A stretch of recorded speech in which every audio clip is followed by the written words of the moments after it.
온유한 자라는 제목으로 오늘 말씀 나누도록 하겠습니다. 우리는 지난주에 마술사 시몬에 의해서 사마리아 주민들이 미혹게 되었고, 또 그 미혹된 사람들을 빌립이 하나님의 나라와 예수 그리스도의 이름에 관한 복음을 증거함으로 그 미혹된 자들, 마비된 자들이 깨어남에 대한 말씀을 살펴봤습니다.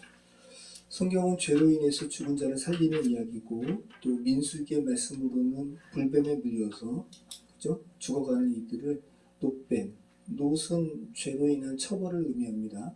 그래서 예수님께서 뱀이 되셔서 그 뱀이 되신 예수님을 바라보는 자마다 살게 되는 이야기입니다. 예수님께서 요한복음 3장 16절 말씀, 그 전 말씀 보면 민수기 말씀을 예수님께서 언급하시거든요. 뱀의 눈빛에 의해서 마비된 자들이 마비에서 깨어나는 이야기가 성경 이야기입니다. 그죠? 자, 오늘 말씀, 특별히 사도행전 8장의 빌립의 이야기는 마비에서 자유케 된 자들이, 그러니까 오늘날로 이야기하면 그리스도인들이라는 것은 이제 마비에서 자유케 된 자들이거든요. 그들이 어떠한 인도함을 받으며 그들의 삶은 어떤 삶을 살게 되는가에 대한 부분이 오늘 우리가 살펴보게 되는 말씀입니다. 자, 우리 사도행전 8장 26절 말씀 같이 한번 읽어보겠습니다.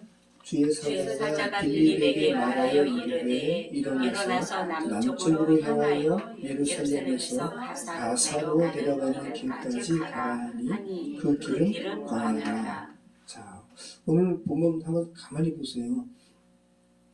죄된 일반적인 세상 사람들이 오늘 본문 우리가 읽은 거를 읽으면 이게 무슨 말이지? 주의 사자가 빌립이라는 사람에게 지시하고 그 빌립은 주의 사자에 응답하여서 그대로 행하고, 그러면서 이제 성령께서 또 이제 말씀하시잖아요. 그래서 일반적인 묘사가 아닌 거죠, 그죠? 일반적인 사람들은 자기 마음대로 살아가잖아요. 더 엄밀히 얘기하면, 더 궁극적으로 이야기하면 자기 마음대로 살아가는 게 아니라 그 안에 악한 자, 사단의 지시대로 살아가는 게 죄로 인해서 죽은 자예요. 근데 오늘 말씀은 그 죄에서 깨어나서 이제 하나님의 사자, 성령의 인도함대로 살아가는 그런 명령을 따르는 부분에 대해서 말씀하고 있잖아요. 주의 사자로 번역된 단어는 성령이 아닙니다. 앙겔로스예요. 엔젤, 천사죠, 그죠? 앙겔로스, 헬라어로 앙겔로스인데, 이 주의 사자가 구약 성경에서 여러 번 등장합니다. 아브라함에게도, 이삭에게도, 야곱에게도. 신약에서도 주의 사자가 등장하죠. 앙겔로스. 예수님의 탄생을 알리는, 그죠? 네, 이 사자. 목자들에게 나타나고요. 또 얼마 전에 읽은 우리 사도행전에서도 복음을 전하다가 옥에 갇힌 베드로와 요한에게 주의 사자가 나타나서 옥문을 열어두고 내가 지금 여기 있을 때가 아니다. 성전에서 주의 말씀을 외치라. 이거 앙겔로스거든요. 자, 그러면 여러분, 하나님의 사람들과 관련해서 오늘 주의 사자가 등장해서 빌립에게 말하잖아요. 일어나서 남쪽으로 가라. 지금 빌립은 어디 있는데요? 사마리아에. 여기 한번 지도 보세요. 사마리아. 중부, 이스라엘 중부에 있는 거예요. 북부는 갈릴리 쪽이고. 자, 그런데 지금 에티오피아 내시가 있는 곳으로 내려가라 하는 곳은 지금 가사잖아요. 요즘에 그 가자 자치주고 이스라엘 지금 전쟁 벌어지는 여기에요. 가사로 내려가라 하면서 내려가는 길목에 에티오피아 내시 만나거든요. 거리가 멀어요. 100km 되는 거거든요. 그럼 걸어서 도보로 이동하면 3일 길입니다. 이거 지시하고 빌립은, 근데 그곳은 또 광야래요. 물도 없고 척박하고 또 어떤 강도 만나가지고 무슨 일을 당할지도 모르는 그곳으로 주의 사자가 일어나서 가사로 내려가라. 이 지시에 빌립은 따르는 거예요. 자, 이 부분, 주의 사자가 등장해서 하나님의 사람들과 관련해서 주의 사자가 등장해서 어디로 가라는 구체적인 방향을 제시받고 또 성령의 지시대로 움직이는 모습에서 느껴지는 것은 뭐예요? 그리스도인의 삶은, 그리스도인의 사회는 조직사회구나. 그죠? 조직이에요. 그래서 구약의 이야기를 한다면 군대잖아요. 하나님의 명령대로. 군대예요, 군대. 그래서 그리스도인은 삶을 살아가면서 여러 종교 가운데 제시된 그 종교 가운데 기독교를 택한 사람으로 끝나는 것이 아니라 이거는 그냥 말로만 기독교인이고요. 기독교인은 그런 사람이 기독교인이 아니에요. 구체적인 하나님의 지시를 받는 사람들. 네, 이게 기독교인이에요. 그래서 복음과 관련된 구체적인 지시를 받고 구체적인 목적 있는 삶을 사는 사람들이 그리스도인이에요. 어제 제가 영상에서 흑금성이라는 암호명으로 한국의 안기부 요원이죠. 근데 암호명이 흑금성이에요. 그래서 북한의 김정일을 만났어요. 영화 공작 보셨어요? 우리나라 사람 본명은 박채서. 자, 이 박채서 씨가 이제 만나러 갑니다. 이만갑이라는 프로에 나와가지고 이 흑금성과 관련된 비화를 이렇게 이야기한 것을 제가 봤는데 영화 내용이랑 똑같아요. 영화 내용이 더 극적으로 묘사했지만 똑같아요. 대한민국의 인재였어요. 육군의 인재. 아주 비상한 사람인데 안기부에서 너무 훌륭한, 너무 하여튼간 탁월한 사람이니까 안기부에서 특채를 한 거예요, 이 사람을. 네. 그래가지고 그런데 우리나라에 이미 고정 간첩들이 많잖아요. 이 사람은 이제 안기부 요원이 돼서 대한민국을 위해서 이제 일을 하는 사람인데 자연스러워야 되잖아요. 그러니까 이 육군에서 아주 탁월했던 사람이 갑자기 막 이렇게 부조리가 많아 하면서 불평도 하고 이것을 집에 와서 아내에게 막 불평하고 수년간 그러다가 장교 생활하면서 알게 된 골프를 같이 쳤던 그 재벌 회장하고도 돈을 꾸고 갚지도 않고 그러니까 이 재벌 회장은 야, 이 사람 못쓸 사람이네 하면서 밑에 사람한테 이야기하고 이게 다 이제 쌓이는 거야. 신용 불량자가 되고. 근데 나중에 이분이 얘기하는데 안기부 요원으로 한 행동이기 때문에 여러 가지가 다 복권이 됐는데 신용 불량만큼은 이런 복권이 안 됐다고. 네. 우리나라 금융 실명제니까. 아무튼 이 얘기하는 거예요. 그러면서 와, 그러니까 실질적으로 이제 지시대로 하는 거야, 지시대로. 근데 자기 부인도 몰랐어요. 네. 그러면서 이제 김정일 만났어. 그런 걸 제가 봤는데 와, 너무 이러면서 와, 일반 세상 사람들도 저렇게 한 나라의 조직에 저렇게 지시받고 저렇게 행동하는데 그러면서 오늘 우리가 읽은 게 빌립이 전도하는 이 장면이잖아요. 주의 사자의 지시대로 움직이고 성령에 이끌려서 말하고 만약에 그리스도인의 한 사람 한 사람의 삶을 하늘나라 영화 팀이 있어가지고 찍는다면 그리스도인 한 사람 한 사람도 특공대네. 한 나라를 살리기 위한. 여러분 주의 나라에서 이 주의 나라가 확장되는 것은 한 영혼이 주의 백성으로 회복될 때 한 나라가 회복되는 거거든요. 나라가 뭔데요? 하나님의 주권적인 통치, 그죠? 나라의 구성 요소 생각해 보세요. 그리고 그 나라의 주권을 인격적으로 받아들이는 국민, 그죠? 그리고 영토는 그죠? 지리적인 실효적으로 한 주권이 임하는 게 그 영토잖아요. 우리의 한 인격이 그런 거죠. 여러분 인격이 지금 하나님께서 실효적으로 지배하세요? 그럼 여러분이 하나님 나라의 영토이기도 하고 인격이기도 하고, 그죠? 이게 하나님 나라거든요.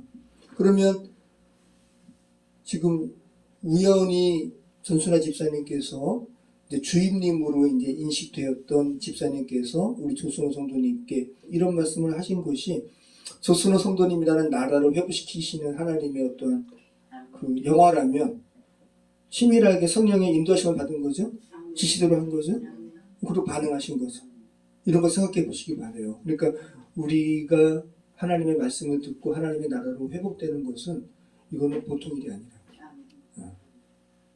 그죠?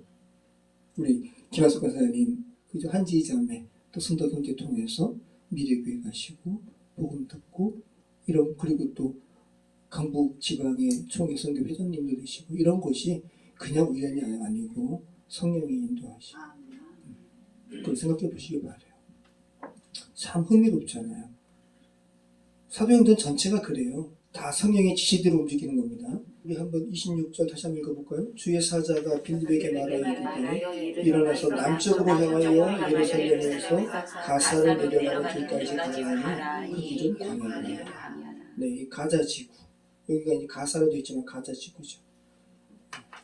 도보로 간다면 사흘길이 되는 거리.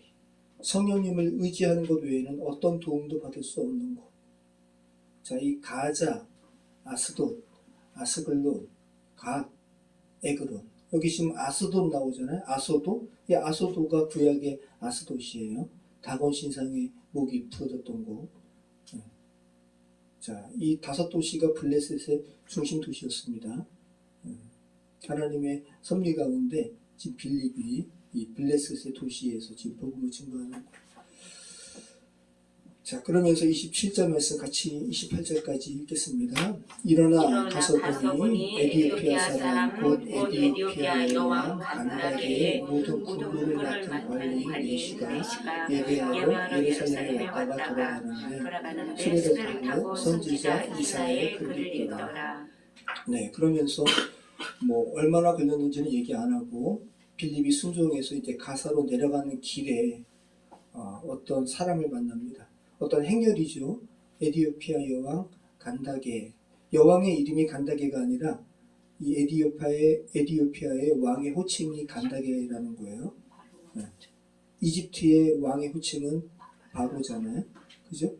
그리고 그랄 땅의 왕의 호칭은 아비멜렉이고 그런 겁니다. 그래서 이 여왕 간다게의 국고를 맡은 네시와 맞닥뜨리는 겁니다. 여러분 이 상황을 잘 살펴보시기 바래요. 주의 사자의 명령에 빌립이 지체 없이 순종했기 때문에 만난 거예요. 네. 그리고 만났을 때는 마침 이 간다게의 여왕 간다게의 네시가 하나님을 믿는 사람이었고 또 이사야서의 말씀을 읽으면서 이 내용이 무슨 내용이지라고 궁금함을 가진 이미 마음으로 준비된 사람이었어요. 그걸 생각해 보시기 바랍니다. 제가 1년 전에 자전거를 타다가 겨울쯤인데요. 정확하게 그 솔밭공원 앞에 통합 익스프레스 거기 뭐죠? 그죠? 황소 익스프레스 하면서 이사센터가 많이 있잖아요. 거기에 탑차를 이렇게 항상 주차를 해놔가지고 탑차가 크니까 한 5m 정도가 사각지대가 생긴 거예요. 저도 탑차 때문에 못 본 거예요. 그냥 이제 그날따라 왜 바람이 불었는지 빨리 달렸거든요. 그리고 또 한 아주머니가 전기 자전거로 아주머니들이 전기 자전거에 그 배민 알바 이런 알바를 많이 하세요.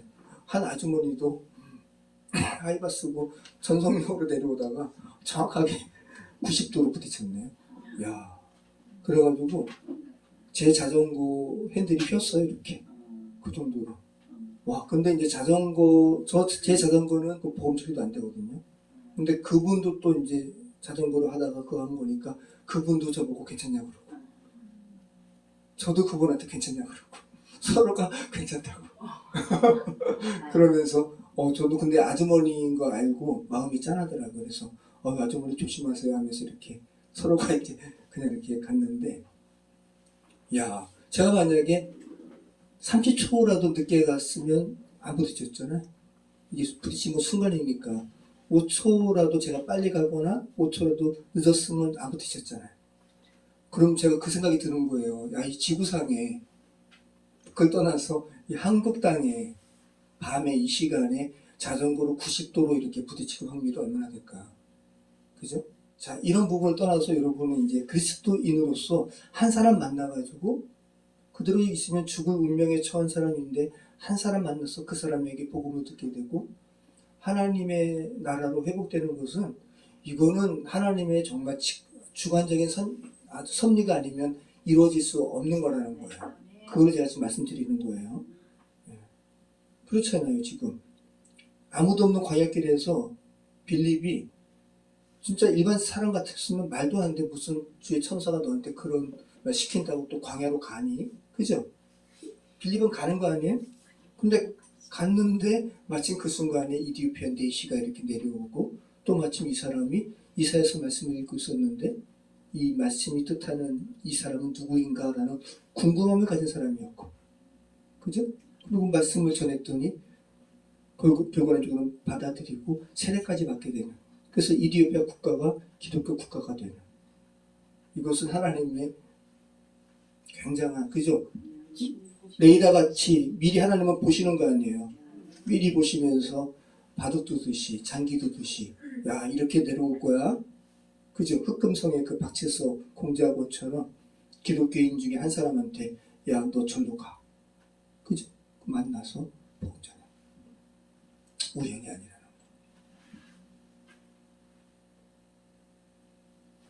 하나님께서 한치의 오차도 없이 시간과 마음의 상태까지 준비시키신 결과라는 거. 그리고 그리스도인은 거기에 쓰임받는 것이고요. 자, 오늘 본문은 이렇게 7 집사 중에 한 사람인 빌립이 광야로 부르심을 받아서 준비된 한 사람을 만나는 과정을 기록하고 있어요. 자, 그리고 하나님 편에서는 자신을 간절히 찾는 자에게 주님께서 자신을 드러내신 결과예요. 그죠? 하나님은 이 세상을 하감하시면서, 그죠? 역다의 말씀에 보면 전심으로 자신을 구하는 자에게 나타나신다라고 말씀하시잖아요. 네. 전심으로 자신을 전심으로 찾는 자를 위하여 도우시는 분이 하나님이시고, 그럼 하나님은 보시는 거예요. 이 세상을 보시면서 와, 저 에티오피아 간다게의 넷이라는 사람, 이 사람은 고자거든요. 넷이니까 육신적으로는 생명을 이을 수 없는 사람이에요. 그래서 여호와의 총회에도 율법적으로 들어갈 수도 없는 사람. 와, 근데 이 사람이 유대교에 하나님을 경외하게 되었고요. 유대교는 이방인이 하나님을 믿는다 하면 열어줘요. 근데 이제 성전 안에는 못 들어오죠. 고자는 못 들어와요. 나중에 또 회복이 되긴 하지만, 자, 하나님께서 보시는 거, 하나님께서 보시죠. 하나님의 형상으로 지음받은 모든 사람을 보시는 거 아니에요.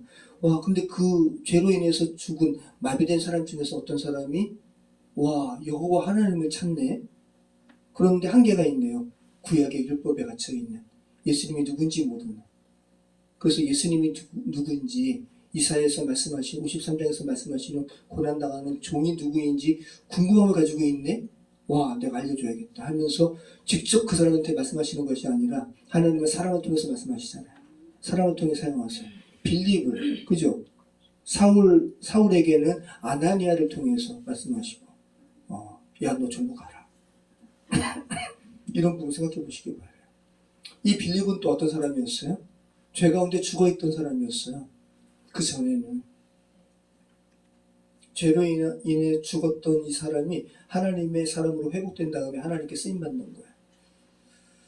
자, 그리스도인이 그런 존재라는 거예요. 이번에 그 빛가운 교회에서 이번에 소그룹과 관련해서 창천교회 목사님께서 소그룹과 관련된 말씀을 하시면서 어떤 말씀을 하셨냐 하면 이분의 체험을 얘기한 거예요. 자기가 저도 그 체험 들으니까 너무 너무 생각을 많이 하게 되더라고요. 볼링장을 갔는데 한 미국 군인이 볼링장 보기에는 괜찮은데 그냥 두고 가는 거예요. 이분은 뭐 보통 볼링 치는 사람들이 잘 치는 사람들은 자기 공이 있잖아요. 그죠? 자기 공 가지고 다니거든요. 근데 그냥 일반적으로 취미하는 사람들이야 뭐 자기 공이 있나요? 그냥 가서 아무 공이나 맞는 걸로 볼링을 치는데 이 미국 군인이 그냥 볼링공 봤을 땐 좋아 보이는 거 그냥 두고 가길래 이 목사님이 그 미국 군인한테 왜 그냥 두고 가시냐고 했더니 나 필요 없다고. 그래서 그럼 제가 가져도 되냐고 그랬더니 가지라고. 그래서 기분 좋아가지고 어찌 보니까 손가락도 맞고 해가지고 자기가 기분 좋게 가지고 있는데 옆에 목사님께서 볼링 잘 치는 목사님께서 여러분 볼링 좀 아세요? 저도 그 얘기 처음 들으니까 너무 재밌더라고요. 그 공 썩은 거야. 썩었다는 표현이 뭐냐면 볼링공 안에 코어라는 게 있는데 이 코어가 2만 번 이상 이렇게 던지게 되면 그 중심이 이렇게 하도 이제 많이 던지니까 충격도 있고 해가지고 이 안에서 코어가 썩어가지고 망가져가지고 잘 치는 사람들은 훅 이렇게 그죠? 훅을 돌리잖아요. 스핀도 돌리고. 그래서 그런 훅이 안 먹는다는 거예요. 그러니까 이 미국 군인이 이제 이거 썩었네 해서 이제 버린 거예요. 이거. 그러니까 이제 근데 이제 지금 제가 드린 말씀이 빌립이 그런 존재였다라는 거예요. 우리도 그런 존재였다라는 거예요. 겉보기에는 그냥 괜찮아 보이는데 핵심이 썩었다고요. 죄로 인해 죽은 사람이 다 그런 거 아니에요. 핵심이 썩었죠. 더러워진 존재고 그냥 버려지는 존재인데 빌립이 그런 존재란 말이죠. 근데 하나님의 은혜로 되살아나고 빌립 집사가 되고 7 집사 중에 한 사람이 되고 하나님께 정확하게 좀 쓰임받는 거 아니야. 너무 놀랍죠. 이게 빌립의 관점인 거야. 내시의 관점에서는 정말 고자고 이방인이고 정말 하나님의 총에 들어갈 수 없는 존재인데 유대의 여호와 하나님을 신앙하게 되었고 그리고 정말 핵심적인 예수 그리스도께로 나아가야 되는데 그 방법을 몰랐던 사람. 그죠? 하나님은 다 보시는 거예요. 빌립도 보시고 이디오피아 내시도 보시고. 그죠? 그러면서 하나님의 관점으로 전심으로 자신을 찾는 이디오피아 사람을 위해서 빌립을 이제 보내는 거잖아요. 생각해 보시기 바라요. 자, 이 에디오피아 내시는 여러분 정말 사람이 온유한 사람이에요. 오늘 제목이 제가 온유한 자잖아요. 비록 흑인이고 물론 뭐 에디오피아는 그렇게 검은 뭐 남아프리카의 사람처럼 그렇게 검진 않지만 북아프리카 쪽이니까요. 근데 아무튼 관리인데 고자이긴 하지만 한 나라의 관리잖아요. 국고를 맡은 나름대로 권력도 있는 사람인데 겸손해요. 그리고 겸손히 하나님의 은혜를 구하는 사람이에요. 자, 그러면서 유대교의 절기를 지키러 예루살렘에 갔다가 내려오는 건데 아마 근데 한계를 느껴서 많이 마음속에서는 아팠을 거예요. 왜냐하면 고안이 상한 자, 음경이 잘린 자는 여호와의 총에 들어가지 못할지니라. 이게 유대교 율법이니까 신명기 23장 1절 말씀이에요. 그러니까 성전 안에서 그 하나님을 예배하지 못하고 이방인의 뜰에 머물다가 지금 돌아가는 거예요. 그러면서 지금 이사야 말씀을 읽고 있는 거죠. 얼마나 이 에디오피아 관리가 궁극적인 회복에 대해서 나는 육신적으로 생명을 잊지는 못하지만 영원한 생명에 대해서 얼마나 갈급해했을까, 얼마나 그것을 소망했을까 한번 생각해 보시기 바라요. 그런 가운데 이사야 53장에 고난받는 종에 대한 말씀을 읽는 것이고, 그리고 어쩌면 이 에디오피아 관리는 이사야 56장 1절로 3절에 기록된 말씀도 어쩌면 읽었을 수도 있어요. 여기에서는 고안이 상한 자, 이 고자의 회복에 대해서 말씀하시거든요. 한번 볼까요? 이사야 56장 1절로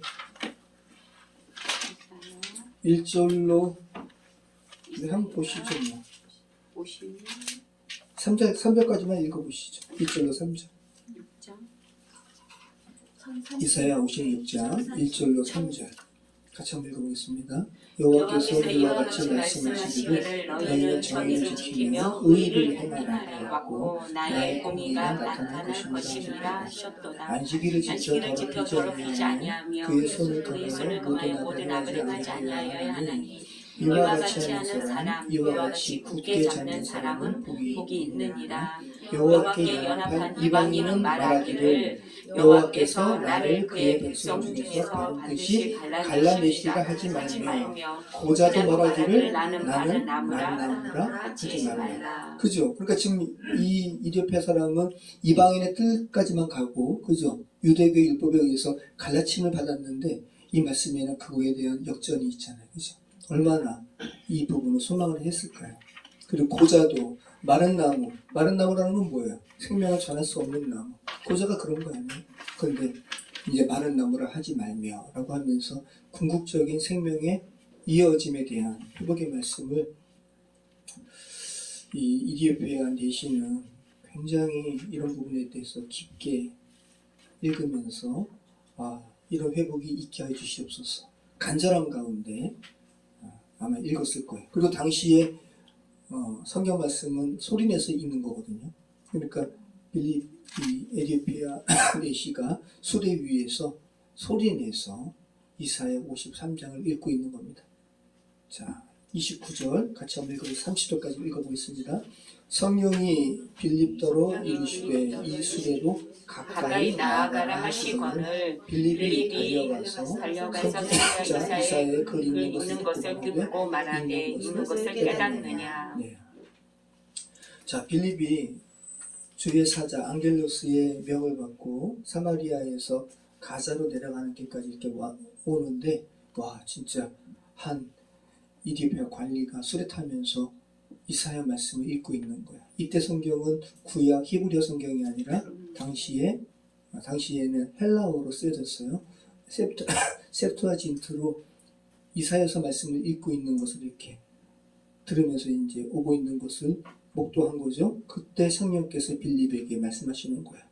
이 수레로 나아가라. 그러면서 수레는 여러분 뭐 말이 끌든 그죠? 나귀가 끌든 빌립이 그 수레로 가려면 어떻게 해야 돼? 달려가야 돼. 자, 지금 이 상황을 잘 보시기 바래요.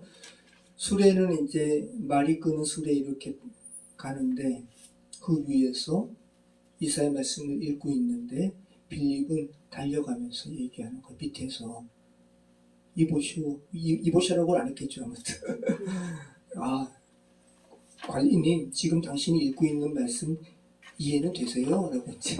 그죠? 그랬더니 뭐라 그래요? 자, 31절 말씀.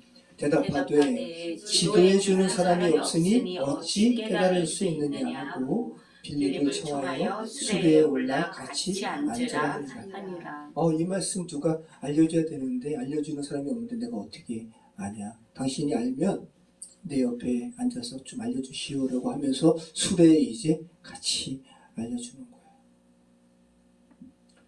자, 32절 말씀 우리 35절까지 같이 읽겠습니다. 읽는 성경 구절은 이것이니 일러스되 그가 도살자에게로 가는 양과 같이 끌려갔고 털 깎는 자 앞에 있는 어린 양이 조용함과 같이 그의 입을 열지 아니하였도다. 그가 굴욕을 당했을 때 공정한 재판도 받지 못하였으니 누가 그의 세대를 말하리요. 그의 생명이 땅에서 빼앗기므로 하였거늘 그 내시가 빌립에게 말하되 청컨대 내가 묻노니 선지자가 이 말한 것이 누구를 가리키느냐 자기를 가리킴이냐 타인을 가리킴이냐. 빌립이 입을 열어 이 글에서 시작하여 예수를 가르쳐 복음을 전하니. 네. 자, 이 대목 빌립이 이 입을 열어서 이 글에서 시작하여, 그러니까 이사야 53장의 말씀에서 시작하여 예수를 이제 가르치고요. 그 복음을 전했다라고 말씀하시죠. 이 말씀은 지금 이 사도행전 누가 쓴 거예요? 누가가 썼죠. 누가복음 24장 27절에 엠마오로 가는 두 제자에게 예수님께서 나타나셔가지고, 그죠?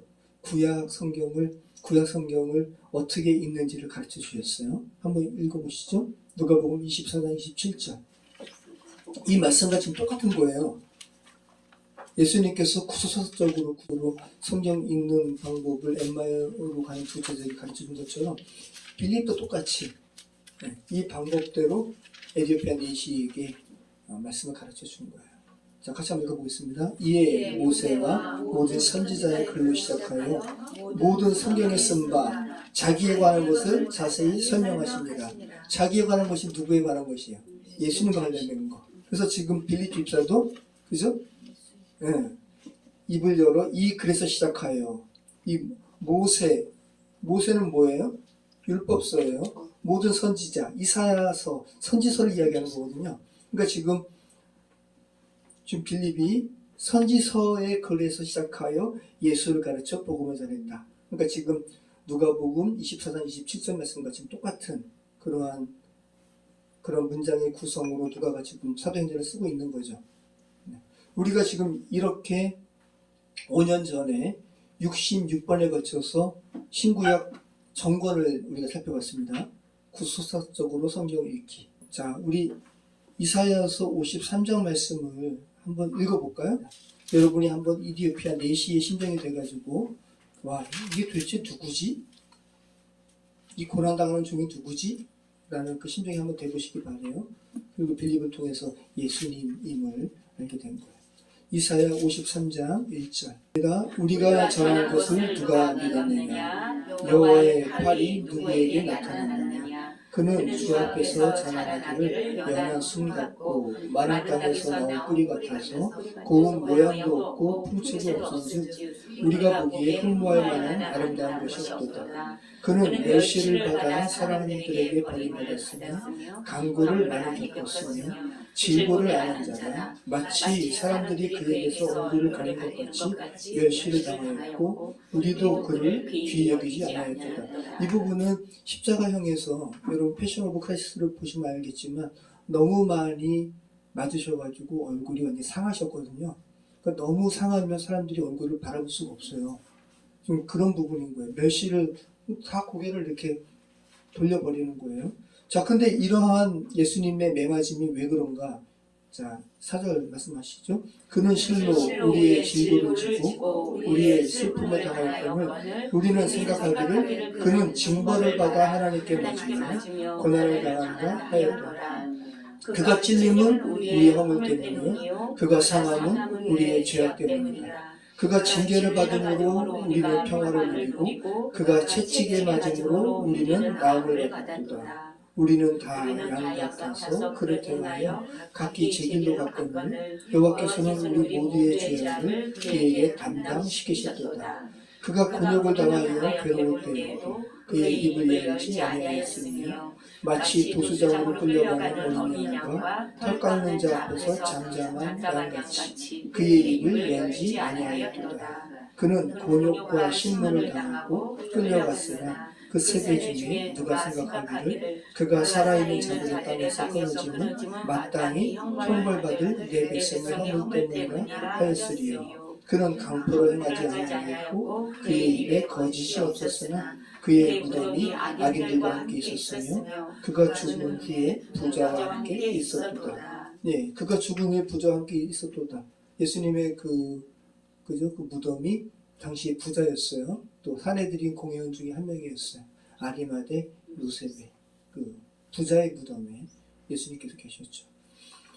자, 그래서 예수님께서 당하신 고난이 그 당시 사람들은 하나님께 버림받을 만한 행동을 했기 때문에 그래서 이제 버림받을 거라고 생각을 한 거예요. 그리고 예수님께서 나무에 달려 돌아가셨잖아요. 나무에 달린 자는 저주를 받은 죽음이거든요. 우리가 다 근데 그런 저주받은 죽음에 처해야 되는 거예요. 그러면 바울이 다메섹 도상에서 예수님을 만나고 회심한 이후에 바울은 율법학자로서 고민한 거예요. 와, 나무에 달린 자는 저주를 받은 자인데, 자, 그러면 다메섹 도상에서 내가 만난 예수님은 정말 의로우신 분이신데 왜 나무에 달려 돌아가셨을까? 그죠? 이게 신명기 말씀. 제가 몇 번 이 부분 설교했어요. 신명기에 다 답이 있어요. 문제가 있고 답이 있거든요. 자, 그러면 나무에 달린 자는 저주를 받은 자의 죽음인데 아무 흠도 없고 아무런 잘못도 없는 예수님께서 나무에 달리셨다면 그 예수님께서 나무에 달리신 죽음은 저주받아 마땅히 죽어야 할 사람들을 위한 죽음이시구나. 네, 이거를 바울이 깨닫게 된 거죠. 그러면서 갈라디아서에서 이 부분을 이제 언급을 한 거예요. 바울이. 자,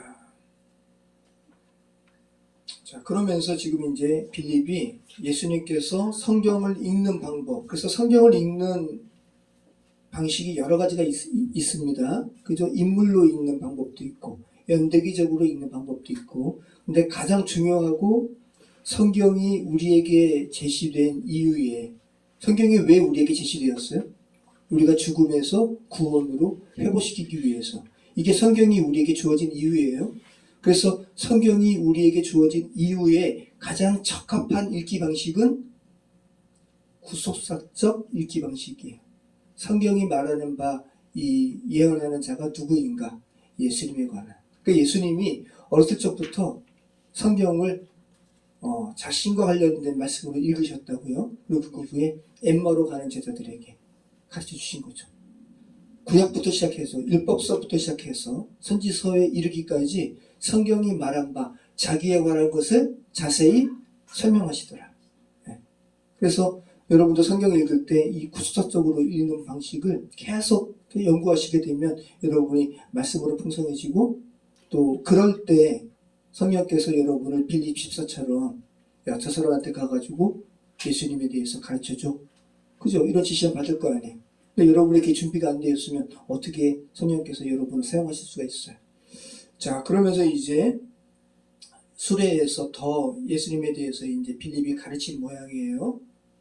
그러면서 36절부터 우리 39절 말씀까지 같이 읽겠습니다. 길 가다가 물 있는 곳에 이르러 그 내시가 말하되 보라 물이 있으니 내가 세례받음에 무슨 거리낌이 있느냐. 이에 명하여 수레를 멈추고 빌립과 내시가 둘 다 물에 내려가 빌립이 세례를 베풀고 둘이 물에서 올라올세 주의 영이 빌립을 이끌어간지라. 내시는 기쁘게 길을 가므로 그를 다시 보지 못하니라. 자, 마치 누가복음 24장 31절 말씀을 연상케 합니다.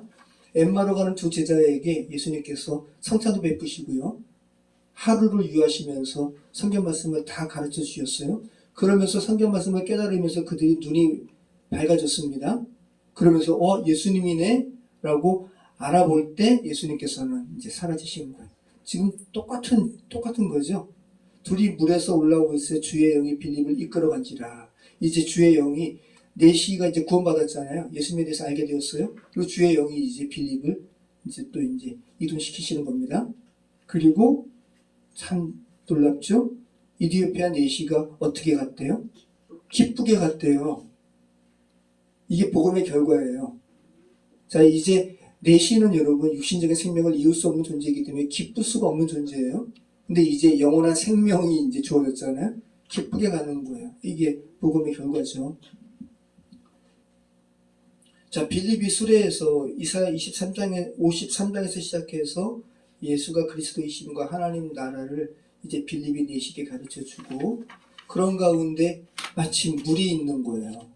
물이 있는 것을 지나니까 에디오피아 내시가 즉각적으로 반응합니다.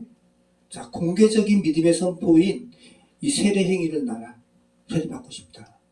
여러분, 세례는 물리적인 이 물 세례는 자신의 믿음을 공개적으로 선포하는 거, 공포하는 거예요. 중요한 거예요. 그래서 세례를 받을 기회가 있을 때 세례 받는 게 중요해요. 다음에 또 받을게요. 이거 아니에요. 왜? 우리는 언제 무슨 일이 있을지 알 수 없으니까.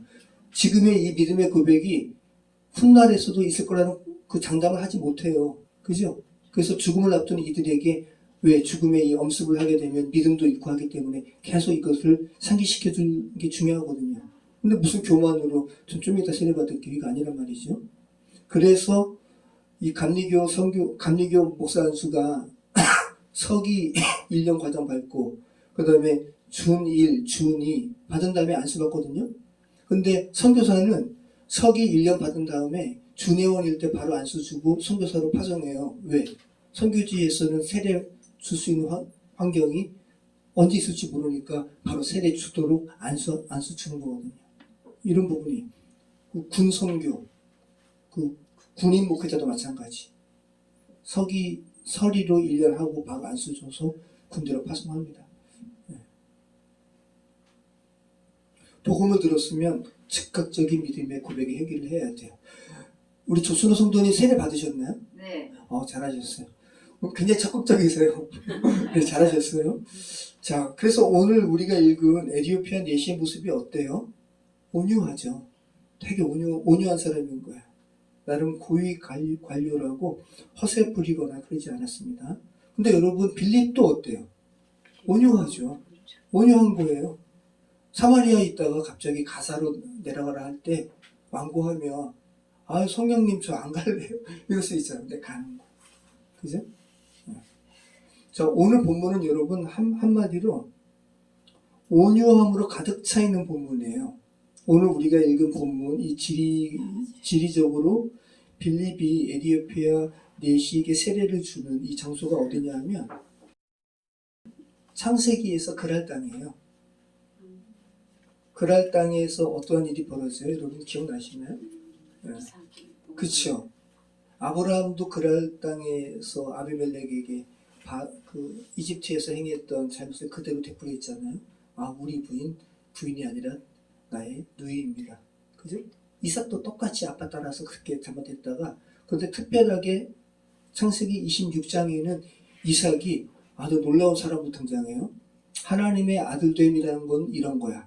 하나님의 sonship, 하나님의 아들됨이 이런 거야. 하나님의 자녀됨이란 이런 거야라는 것을 노골적으로 등장하는 사람으로 26장에 이삭이 등장합니다.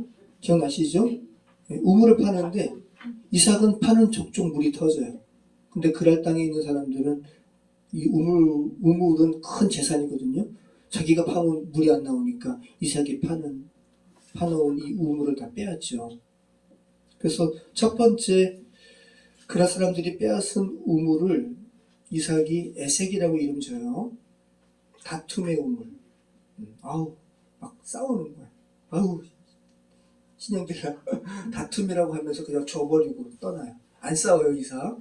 그 두 번째 또 이렇게 우물을 파는데 이번에도 또 그런 사람들이 빼앗는 거야. 그러니까 뭐라 그래요? 고발이라는 신나로 이름을 짓고 또 그들에게 주고 또 나옵니다. 그 다음에 또 우물 파는 거예요. 이번에는 그런 사람들이 안 뺏어요. 그러면서 이삭이 이번에는 넓은 곳이라는 의미로 르호봇이라고 이름 짓는 거예요. 그러면 왜 세 번째 그 우물 팠을 때는 그런 사람들이 안 뺏었을까요? 이제 진 거예요. 세상 사람들이 이제 인정한 거예요. 야, 저 사람 여호와 하나님 믿는 사람인데 우리 생각으로는 말도 안 되는 행위를 하네. 우물을 뺏어도 길을 쓰고 안 싸우네. 그죠? 그러다가 이제 양심적으로 세 번째는 이제 다투지 않은 거죠. 이삭이 잘 되는 꼴을 보지 못해서 너 죽고 나 살자 이런 식으로 하면서 우물을 메우고 빼앗았던 사람들이 이제 무릎을 꿇은 거야. 그래서 이삭은 르호봇, 넓은 우물, 그러니까 하나님께서 이삭의 지경을 넓혀주신 거죠. 르호봇은 라하브에서 온 말이에요. 넓어지다, 크다, 커지다라는 거예요. 그래서 우리 이설교할 때 제가 말씀드렸습니다. 르호봇 심리센터가 있습니다. 참 잘 지었죠? 그리고 또 강남에는 르호봇 빌딩도 있다고 그랬죠? 그러니까 르호봇이라고 빌딩 진 사람은 이 말씀은 물리적으로 취한 거야. 넓은 근데 그게 아니라 르호봇 심리센터는 잘 진 거죠, 되게. 그죠? 우리 마음이 왜 전쟁터일까? 그죠? 협소해가지고. 근데 하나님의 마음으로 넓어지면 전쟁이 벌어지지 않죠. 르호봇 심리센터. 이름 잘 지었습니다. 자, 그 다음에 어떻게 해요? 이삭에게 그랄 왕 아비멜렉이 두 사람과 함께 찾아와가지고 이제 평화협정을 맺죠. 한 사람에게 세상 왕이 찾아오는 거예요. 그리고 평화협정을 맺자고 액을 복권하는 거예요. 그럼 누가 이긴 거예요? 하나님 사람이 이긴 거죠. 그 두 사람이 누구예요? 세상 친구 아우삭. 기억나시죠? 또 한 사람은 군대 장관 비골. 근데 그 비골이라는 이름의 의미가 세상의 입. 세상의 입이 이삭을 인정하는 거예요. 와, 너와 하나님께서 함께 하시겠다. 그럴 때 또 이제 한 종이 와가지고 이삭 주인이 또 우물이 터졌습니다. 그죠? 이게 브엘세바 7번째 우물이 터지는 거. 그러면서 거기서 언약을 맺는 거예요.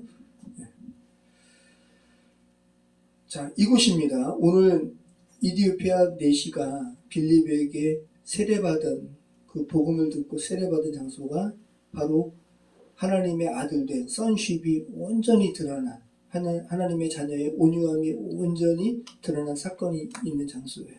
그리고 또 이 장소는 다윗이 사울이 그렇게 다윗을 미워했잖아요. 막 죽이는 거예요. 그래서 다윗 입장에서는 사울을 죽이고 싶어요. 그리고 죽여가는 기회도 있었습니다. 2번이나. 그런데 하나님의 기름 부음 받은 자를 내가 죽일 수 없다 하고 안 죽이고 피한 장소가 이곳이에요. 그랄 이쪽입니다. 그러니까 다윗도 온유한 그런 사건이 벌어진 장소가 바로 이곳인 거예요. 자, 여러분 온유함이 뭡니까? 온유함에 대해서 바클레이라는 이 주석가가 주석한 내용이 가장 이렇게 괜찮다고 가장 적합한 주석이라고 이야기하는데 길들여진 동물에게 적용되는 말이래요. 우리 사랑은 하나님께 길들여져야 돼요. 왜? 사랑은 너무 완고하니까. 여러분, 노새가 완고하죠? 재가 물리잖아요. 길들이는 거예요. 그래서 길들여진 동물에게 적용되는 말로서 자신의 본능과 충동과 격정을 억제하는 상태. 이게 온유라는 거예요. 자, 여러분, 모세의 온유함이 지면에서 승하도다. 이 민수기 말씀이잖아요. 모세가 여러분 온유한 사람이 아니거든요. 그죠? 폭력으로 이집트 사람 죽인 사람이니까 자신의 이 감정 컨트롤하지 못해가지고, 물론 이제 동기는 좋은 것이지만, 유대인을 위한 것이지만, 민족을 위한 것이지만, 자기 민족 학대한다고 이집트 관리를 죽인 사람이거든요. 그런데 이 모세가 온유함이 지면에서 모세보다 온유한 사람이 없다, 이런 평가를 받잖아요. 결국은 모세가 온유한 사람이 되죠. 그죠? 하나님께 길들여졌죠. 이 길들이는 게, 하나님께 길들여지는 것은 나쁜 게 아닙니다. 저희 교회에서 제가 제일 온유하지 못한 것 같아요. 네, 저를 위해서 기도해 주십시오. 하나님께 길들임 당하도록. 자, 다도 똑같아요. 하나님의 자녀로 회복되어 갈수록 온유함이 커집니다. 그죠? 네. 자, 그러면 왜 하나님의 자녀로 회복되어 갈수록 온유함이 커질까요? 자신이 겪는 부당함보다 자신이 받은 하나님의 사랑이 더 크기 때문에, 그걸 알기 때문에. 그러니까 이 말의 의미는 결국은 우리 자신은 온유할 수 없는데 우리 안에 계신 하나님의 존재가 크심으로, 그죠? 그 하나님의 온유함이 세상에 드러나는 거죠. 자, 그래서 성경이 또 어떤 말씀이 있어요? 온유한 자는 뭐래요? 땅을 기업으로 차지하는데요. 이게 시편 37장 11절 말씀이죠. 이거를 예수님께서 이제 산상수훈에서 말씀하시는 거예요. 그러나 온유한 자들은 땅을 차지하며 풍성한 화평으로 즐거워하리로다. 자, 결국은 온유한 자가 결국은 땅을 차지한다는 건 뭐예요? 그 물리적인 땅을 차지하는 걸 떠나서, 그죠? 온유한 자가 세상에 있게 될 것이라는 말씀이죠. 자, 그러면서 오늘 말씀 보시죠. 40절 말씀. 사도행전 8장 40절. 빌립은 아소도에 나타나 여러 성을 지나다니며 복음을 전하고 가이사랴에 이르니라. 자, 오늘 본문은 빌립이 구약의 블레셋의 5도시에서 복음을 전하다가 이제 신약 시대의 행정도시예요. 가이사랴에 빌립의 집이 있었나 봐요. 그래서 사도행전 21장 8절 말씀 보면 바울이 전도 여행 중에 이 빌립의 집에 유하거든요. 근데 그러면서 빌립에게 4명의 딸이 있었다고 이야기합니다. 그리고 그 4명의 딸이 예언하는 사람이라고 이렇게 누가가 이야기하죠. 그러니까 지금 빌립이 오늘 본문 나오고 이제 사도행전이 안 나오다가 사도행전 21장 8절 9절에 나오는 거거든요. 그러니까 지금 이렇게 블레셋 도시에서 복음을 전하다가 가이사랴로 가서 또 복음 전하고요. 그리고 거기 이제 유한 것 같아요. 자, 빌립이 에디오피아 네시에게 세례를 준 뒤에 주의 영에 이끌려서 이제 또 이동을 했는데 아소돗에서 복음을 전했다고 나옵니다. 구약에서 아스돗이라고 불린 블레셋의 5대 도시 중에 하나예요. 아까 말씀드렸죠. 자, 근데 이 아스돗에서 어떤 일이 있었냐 하면 여호와의 언약궤를 이제 탈취를 했고요. 그리고 다곤 신상에 두었는데 다곤 신상의 목이 부러져가지고 내부러진 이 사건이 여기 있었죠. 여러분 감 보세요. 다곤 신상은 인간의 죄된 인생의 우상 숭배 대표적인 상징적인 도구인데 목이 부러졌다는 거예요. 목이 완고함은, 그죠? 목이 부러지면 그 완고함이 부러진 거 아니에요. 온유함에 전혀 반대되는 그런 모습인 거죠. 그 우상의 목이 부러진 거예요. 한번 이렇게 상징적으로 한번 보시기 바래요. 빌립이, 그죠? 빌립이 주의 복음을 전하는 거예요. 그러면서 그 목이 완고한 사람들이 이제 목이 부러지는. 그런 주의 복음의 그러한 온유함이 완전히 지배해버리는, 정복해버리는 그런 모습임을 우리는 알게 됩니다. 자, 오늘 빌립이 사마리아에서 가사로 오면서 벌어졌던 이 지리적인 것, 그리고 이 안에서 펼쳐졌던 모든 것들이 온유함과 관련되어 있습니다. 그 많은 예수님을 증거하는 구속사적으로 예수님을 증거하는 구약의 본문 중에 왜 에티오피아 내시는 하필이면 예수님의 온유함을 드러내는 이사야 53장을 읽고 있었을까? 그죠? 그리고 그것을 또 구약에서 온유함의 아주 대명사적인 이삭의 하나님의 아들됨을 또 나타내는 본문이기도 하고, 또 인간의 완고함이 온유함으로 극복되는, 정복되는 그런 전도 행위를 빌립이 하고, 참 놀라운 성경 말씀, 그 사도행전의 내용을 오늘 다시 한번 알게 됩니다. 자, 다시금 오늘 본문 말씀 통해서 하나님, 내 안에 완고함이 주의 복음으로 말미암아 부서지게 하여 주옵소서, 주님의 온유함이 내 안에 가득하게 하옵소서, 이렇게 기도하시는 저희 여러분의 삶이 되었으면 좋겠습니다. 기도하겠습니다.